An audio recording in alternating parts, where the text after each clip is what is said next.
સચિન પછી બીજો ભારતીય. નમસ્કાર, સ્વાગત છે આપનો આરબી ન્યૂઝના ટોપ 10 સમાચારમાં. હું અશ્વિન રાઠોડ. વિરાટ કોહલીએ લિસ્ટ એક ક્રિકેટમાં 16,000 રન પૂરા કર્યા.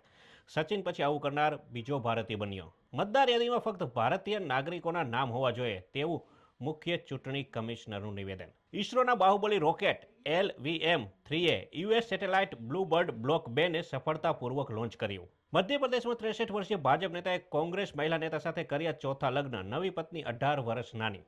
યુકેમાં 53 મિલિયન યુરોના મની લોન્ડરિંગ કેસમાં 3 ગુજરાતીને 11 વર્ષ સુધીની જેલ. બિલ્ડિંગો ડોલી ઉઠી. તાઇવાનમાં 6.1નો શક્તિશાળી ભૂકંપ. ચીન, ફિલિપાઇન્સ અને જાપાન સુધી ભૂકંપના આંચકા. ક્વોન્ટમમાં નોબેલ જીતનાર આંધ્રપ્રદેશના કોઈ પણ વ્યક્તિને 100 કરોડનું દાન આપીશું તેવું આંધ્રપ્રદેશના સીએમ નાયડુની નિવેદન. 20 વર્ષ બાદ ઠાકરે બંધુઓ એક સાથે. મુંબઈ મહાપાલિકામાં ઉદ્ધવ અને રાજ ઠાકરેનું ગઠબંધન. સોના, હીરા, ચાંદી અને કિંમતી રત્નો જડિત ભગવાન રામની પ્રતિમા અયોધ્યા પહોંચી. તસવીરો આવી સામે. પાકિસ્તાન લીબિયા શસ્ત્ર સોદા પછી તુર્કીમાં વિમાન દુર્ઘટનામાં લીબિયન સેના પ્રમુખનું સહિત 8 લોકોના મોત. તો આ હતા ટોપ 10 ન્યૂઝ અને હું હતો આપની સાથે અશ્વિન રાઠોડ. જય હિન્દ, જય ભારત.